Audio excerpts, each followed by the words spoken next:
Hey guys, in this video I'm going to show you how to save selected cells as PDF in Excel.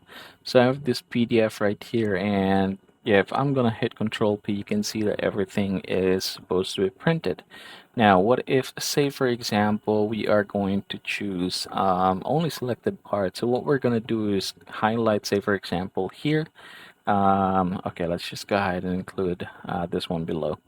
So I'm going to go ahead and do that. Click File here, export and create PDF or XPS document.